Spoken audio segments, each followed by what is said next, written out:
ಧರ್ಮಸ್ಥಳ ಗೋಡೆ ಪ್ರಕರಣದಲ್ಲಿ SIT ತನ್ನ ವಿಚಾರಣೆಯನ್ನ ಮುಂದುವರಿಸಿದೆ.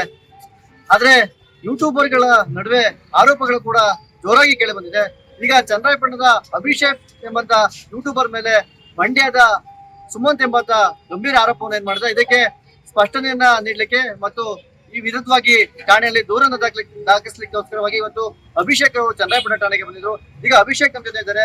ಯಾವ ವಿಚಾರದ ಹಿನ್ನೆಲೆಯಲ್ಲಿ ಅವರು ಠಾಣೆಗೆ ಬಂದಿದ್ರು, ಯಾವ ವಿಚಾರವಾಗಿ ದೂರನ್ನ ದಾಖಲಿಸಲಿಕ್ಕೆ ಬಂದಿದ್ರು ಮತ್ತು ವಿಚಾರಗಳನ್ನ ಅವ್ರು ತಿಳ್ಕೊಳ್ಳೋಣ. ಸರ್, ಇವತ್ತು ಚನ್ನರಾಯಪಟ್ಟಣ ನಗರ ಠಾಣೆಯಲ್ಲಿ ಒಂದು ದೂರನ್ನು ದಾಖಲಿಸಕ್ಕೆ ಬಂದಿದ್ರು. ಸರ್, ಯಾವ ವಿಚಾರವಾಗಿ ದೂರನ್ನು ದಾಖಲಿಸಕ್ಕೆ ಬಂದಿದ್ರು? ವಿಚಾರ ಬಗ್ಗೆ ಆಮೇಲೆ ಮಾತಾಡ್ತೀನಿ. ನ್ಯೂಸ್ 18 ಅಲ್ಲ, ಇದುವರೆಗೆ ಯಾವ ಮಾಧ್ಯಮದಲ್ಲಿ ಮಾತಾಡ್ತಿಲ್ಲ, ಇದ್ರಲ್ಲಿ ಮಾತಾಡ್ತೀನಿ. ಯಾಕಂದ್ರೆ ನಾನು ನೋಡ್ದಂಗೆ ಮಾಧ್ಯಮದಲ್ಲಿ ಯಾವ್ದು ಮಾಡಿ ಇನ್ನೆಲ್ಲರೂ ಮಾಡೋದೇನು ಮಾಡಿಲ್ಲ. ಆ ಕಾರಣದಿಂದ ಈ ಮಾಧ್ಯಮದಿಂದನಾದ್ರೂ ಜನಗಳಿಗೆ ತಿಳಿಲಿ ಅನ್ನೋದನ್ನ ರಿಕ್ವೆಸ್ಟ್ ಮಾಡ್ಕೊಡ್ತೀನಿ. ಈ ಮಾಧ್ಯಮದ ನಂಬಿಕೆ ಇದೆ. ಈಗ ನೋಡಿ, ಅಲ್ಲಿ ಸತ್ಯ ಏನಾದ್ರು ನಾವು ಆಚೆ ಬಂದು ನಮ್ಮ ತನಿಖೆಯನ್ನು ನಡೀತಿದೆ ಅನ್ನೋದನ್ನ ಆಚೆ ಹೇಳಿದ್ರೆ ಯಾವುದು ಕೂಡ ಒಂದು ಮಾಧ್ಯಮದಲ್ಲಿ ಪ್ರಸಾರ ಆಗ್ತಾ ಇಲ್ಲ. ಸೊ ಏನಿದ್ರು ಅಲ್ಲಿ ನಾವು ಒಬ್ಬರನ್ನೆಲ್ಲ ತನಿಖೆ ಕರೀತಾ ಇರೋದು, ಏನಂತೂ ಕರೀತಾ ಇದ್ದಾರೆ. ಅವ್ರು ಕೇವಲ ನಮ್ಗಳು ಮಾತ್ರ ತನಿಖೆ ಕರೆದಿದ್ದಾರೆ, ನಮ್ಗಳಿಗೆ ಏನು ಗಿಲ್ಲು ಆ ರೀತಿ ತೋರಿಸ್ತಾರೆ. ಈ ರೀತಿ ಡ್ರಿಲ್ ಮಾಡ್ತಾ ಇದಾರೆ, ಏನೋ ಅವನೇನೋ ಅಳ್ತಾ ಇದ್ದಾನೆ ಹಾಗೆ ಅಂತ. ರಿಯಾಲಿಟಿ ಅವ್ರಿಗೇನೋ ನೋಡಿದ್ರ ಅದೇ ಯಾಕೆ ಮಾಧ್ಯಮಗಳು ಫಸ್ಟ್ ಬಂದು ಅಟ್ಲೀಸ್ಟ್ ನೋಡ್ಬಿಟ್ಟು ಏನ್ ನಡೀತಾ ಇದೆ ಅದನ್ನಾದ್ರೂ ಹೇಳಿ. ಈ ರೀತಿ ಎಲ್ಲ ಹೇಳೋದು SIT ತನಿಖೆ ಹೋಗ್ತಿರೋದೇ ಒಂದು ಅಂತ, ಪ್ರಚಾರ ಆಗ್ತಿರೋದೇ ಇನ್ನೊಂದು ಅಂತ ರೀತಿ ಆಗ್ತಿದೆ ಅಂತ ನಿಮ್ಮ ಅನಿಸಿಕೆ? ಈಗ ಸತ್ಯ ಏನು ನ್ಯೂಸ್ ಅಲ್ಲಿ ತೋರಿಸ್ತಾ ಇದ್ರೆ ಏನಂದ್ರೆ ಅಭಿಷೇಕ್ ವಿಚಾರಣೆಗೆ ಹೋದ ಇಷ್ಟು ಸತ್ಯ, ಆಚೆ ಬಂದ ಇಷ್ಟು ಸತ್ಯ, ಒಳಗಡೆ ಏನಾಗ್ತದೆ ನೋಡಿದ್ದೀನಿ ನಾನು ಅಂತ ಹೇಳಿದ್ರೆ ಹೇಳಿ. ನಮ್ಗೆ ಅಲ್ಲಿಂದ ಮಾಹಿತಿ ಬಂದು ಇಲ್ಲಿಂದ ಮಾಹಿತಿ ತೋರಿಸ್ಕೊಟ್ಟಿ ನಮ್ಗೆ ಇವ್ರು ಹೇಳಿದ್ರು ನಮ್ಗೆ ಅಭಿಷೇಕ್ ಕಳ್ತಾ ಇದ್ದಾರೆ, ನೆಕ್ಸ್ಟ್ ಅಭಿಷೇಕ್ ಡ್ರಿಲ್ ಮಾಡ್ತಾ ಇದ್ದಾರೆ, ಹಾಕೊಂಡು ಹುಡ್ತಾ ಇದ್ದಾರೆ. ಈ ರೀತಿ ಈಗ ನೋಡಿದ್ದಾರೆ, ನಾನು ನೋಡಿದ್ದೀನಿ ಹೇಳ್ತೀನಿ ಅಂತ ಹೇಳಿದ್ರೆ SIT ಅವರು 16 ಸಲಗಳನ್ನ ಹಾಕಿದ್ರು. ಅದು ಏನಾಗಿದೆ ಅಂತ ಕೆಲವರಿಗೆ ಗೊತ್ತೇ ಆಗಲ್ಲ. ಆದ್ರೂ ಕೂಡ ಅಲ್ಲಿ ಏನ್ ವಾಸ್ತವ ಕೂಡ ಅದ್ರ ವಿರುದ್ಧವಾಗಿ ವಿಚಾರಗಳನ್ನ ಹರಿಬಿಡಲಾಗ್ತದೆ ಅಂತ ಹೇಳಿ. ಅದ್ ಏನ್ ನಿಮ್ಗೆ ಇರೋ ಗಮನದ ಪ್ರಕಾರವಾಗಿ ನೀವು ಅಲ್ಲಿ ಸಾಕಷ್ಟು ರಿಸರ್ಚ್ ಗಳನ್ನ ಮಾಡಿರೋ ಪ್ರಕಾರವಾಗಿ ನಿಮ್ಗೆ ಯಾವ ಮಾಹಿತಿ ಇದೆ ಸರ್? ಮಾಹಿತಿ ಅಂದ್ರೆ ಸರ್, ನಮಗೆ ನೀವ್ ಹೇಗೆ ದೂರದಲ್ಲಿ ನಿಂತ್ಕೊಂಡಿರ್ತಾರೆ ಅದೇ ರೀತಿ ನಿಂತ್ಕೊಂಡಿರುವಂಥದ್ದು. ಅದೇ ಈಗ ನಿಮ್ಗೆ ಹೇಗೆ ಮಾಧ್ಯಮಗಳಲ್ಲಿ ಯಾವ್ದೋ ಒಂದು ಪಾಯಿಂಟ್, ಈಗ ಅರ್ಧ ಪಾಯಿಂಟ್ ಮತ್ತೆ ಯಾವ್ದೋ 11 ಪಾಯಿಂಟ್ ಸಿಕ್ಕಿದೆ ಅನ್ನುವಂಥದ್ದು ಕೂಡ ಎತ್ಕೊಬರ್ಬೇಕು. ಈಗ ಅದೇ ರೀತಿ ನಮ್ಗೂ ಗೊತ್ತಾಗಿರೋದು. ಇನ್ನು ಉಳಿದಿದ್ದ ಕಡೆ ಗೊತ್ತಿಲ್ಲ. ಎಲ್ಲೂ ಸಿಕ್ಕೇ ಇಲ್ಲ, ಏನು ಸಿಕ್ಕೇ ಇಲ್ಲ, ಸುಳ್ಳು ಹೇಳೋದು. SIT ಅವರಿಗೆ ಸತ್ಯ ಗೊತ್ತಿಲ್ಲ ಸರ್, ಅವ್ರು ಅಧಿಕೃತವಾಗಿ ಏನು ಗೊತ್ತಿಲ್ಲ, ಇದುವರೆಗೂ ಬಂದಿಲ್ಲ ಏನು ಅಧಿಕೃತವಾಗಿ. ಅವರು ಕೊಟ್ಟ ಮೇಲೆ ಬೇಕಾದ್ರೆ ಹೇಳಿ ಸರ್, ನಾನೇ ಹೇಳ್ತೀನಿ ಯೂಟ್ಯೂಬ್ ಚಾನಲ್ ನಾನೇ ಹೇಳ್ತೀನಿ. ಇಲ್ಲ ಇವ್ರು ಹೇಳಿ. ಈಗ ನಿಮ್ಮ ವಿರುದ್ಧ ಕೂಡ ಸಾಕಷ್ಟು ಅಪಪ್ರಚಾರಗಳು ಚರ್ಚೆ ಆಯ್ತು, ಆರೋಪಗಳು ಕೇಳಿ ಬಂತು. ಇದಕ್ಕೆಲ್ಲ ನೀವು ಇವತ್ತು ದೂರು ಕೊಡ್ಲಿಕ್ಕೋಸ್ಕರ ಹೋಗಿ ಚಂದ್ರಪುರ ಠಾಣೆಗೆ ಏನ್ ಆರೋಪಗಳು ಹೇಳ್ಬೋದು, ನೀವು ಯಾವ್ದು ಸ್ಪಷ್ಟನೆಯನ್ನು ಕೊಡ್ತಾರೆ? ಆರೋಪ ಕೇಳಿ ಬಂದಿರುವಂತ ಇದು ಮೊದಲನೇ ಬಾರಿ ಅಲ್ಲ.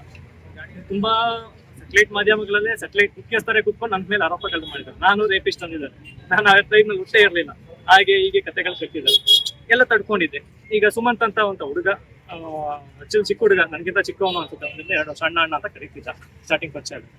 ಅವನುಗಳೇನೋ ಆರೋಪ ಮಾಡಿದ್ರೆ ಸುಮ್ಮನೆ ಬಿಟ್ಟು. ಬಟ್ ಯಾವಾಗ ಅವನೊಬ್ಬ ಒಂದು ದೊಡ್ಡ ಮಟ್ಟದಲ್ಲಿ ಅವನು ಒಂದಕ್ಕೊಂದು ಸೃಷ್ಟಿ ಮಾಡ್ಕೊಂಡು ನ್ಯಾಷನಲ್ ಚಾನಲ್ ಅವರು ಬಂದು ನಮ್ಮ ಮನೆಯವ್ರಿಗೂ ಒಂದು ರೀತಿ ತುಂಬಾ ಬೇಜಾರಾಯ್ತು. SIT ತನಿಖೆಗೆ ಹೋಗಿದ್ದು ನಮ್ಮ ಮನೆಯವ್ರಿಗೆ ಬೇಜಾರಾಗಿಲ್ಲ, ಖುಷಿಯಾಗಿದೆ. ಅವ್ರು ಹೋಗ್ಬೇಕಾದ್ರೆ ಏನು ಬಿಡ್ಬೇಡ, ಎಲ್ಲಾನು ಹೇಳು, ಇನ್ನು ಏನೇನು ಗೊತ್ತಿದೆ ಅವ್ರಿಗೆ ಪ್ರತಿಯೊಂದು ಮಾಹಿತಿನೂ ಕೊಟ್ಬಾ ಅಂತ ಹೇಳಿದ್ರು. ಬಟ್ ಅದೇ ಖುಷಿಯಾಗಿ ಕಳ್ಸಿದ್ದಾರೆ, ನಾನು ಖುಷಿಯಾಗಿ ಹೋಗಿದ್ದೀನಿ. ಆದ್ರೆ ಅದೇ ಈ ಒಂದು ಆರೋಪ ಏನು ಸುಳ್ಳು ಆರೋಪ ನಮ್ಗೆ ಮಾಡಿದ್ದೀನಿ, ಅದರಿಂದ ಬೇಜಾರಾಗಿತ್ತು. ಬಟ್ ಎಕ್ಸ್ಪೋಸ್ ಆದ ನ್ಯೂಸ್ ಚಂದನಣ್ಣ ಕಂಪ್ಲೀಟ್ ಎಕ್ಸ್ಪೋಸ್ ಮಾಡಿದ್ರು. ಅದೇ ಅಷ್ಟು ಸಾಲಲ್ಲ, ಕಾನೂನು ಕ್ರಮ ಜರುಗಿಸ್ಬೇಕು. ಈ ರೀತಿ ಎಕ್ಸ್ಪೋಸ್ ಅಷ್ಟೇ ಮಾಡ್ತಾರೆ ಅನ್ನೋದಲ್ಲ, ಕಾನೂನಾತ್ಮಕವಾಗಿ ನಂಗೆ ತೊಂದರೆ ಆಗುತ್ತೆ. ದೂರ್ ಕೊಡ್ಲಿಕ್ಕೆ ಬಂದಿರಿ ಠಾಣೆಯಲ್ಲಿ, ನಿರಾಕರಣೆ ಮಾಡಿದ್ರು, ಏನ್ ಹೇಳುದು? ಇಲ್ಲ, ಠಾಣೆ ಬಂದು ಫಸ್ಟ್ ಸ್ಟೆಪ್. ಈಗ ತಗೊಳ್ತಾರೆ ಬಿಡ್ತಾರ ಅನ್ನುವಂಥದ್ದು ಗೊತ್ತಿರೋದಿಲ್ಲ.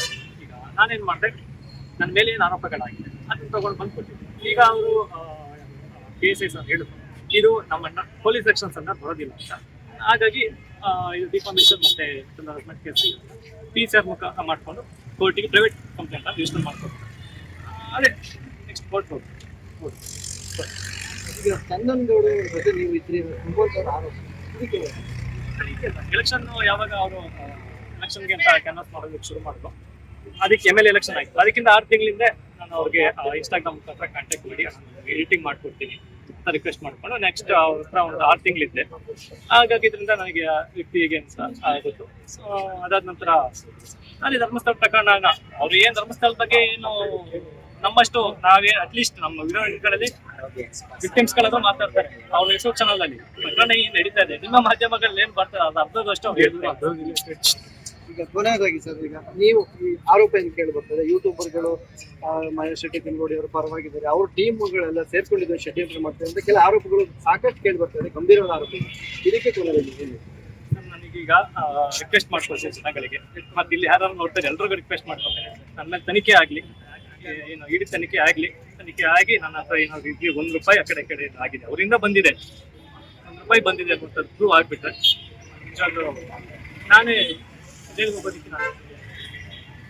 ಇದಿಷ್ಟು ಯೂಟ್ಯೂಬರ್ ಅಭಿಷೇಕ್ ಹೇಳ್ತಿರ್ತಕ್ಕಂಥದ್ದು. ನಾನು ಯಾವುದೇ ರೀತಿಯಾದಂತಹ ಹಣವನ್ನ ಪಡೆದಿಲ್ಲ, ಧರ್ಮಸ್ಥಳದ ವಿರುದ್ಧವಾಗಿ ಕೂಡ ನಾನು ಯಾವುದೇ ರೀತಿ ಆರೋಪವನ್ನ ಪಡೆದಿಲ್ಲ ಎಂಬಂತಹ ಸ್ಪಷ್ಟತೆಯನ್ನ ಚನ್ನರಾಯಪಟ್ಟಣದಲ್ಲಿ ಅಭಿಷೇಕ್ ಕೊಟ್ಟಿದ್ದಾರೆ. ಕೃಷ್ಣಮೂರ್ತಿ, ನ್ಯೂಸ್ 18.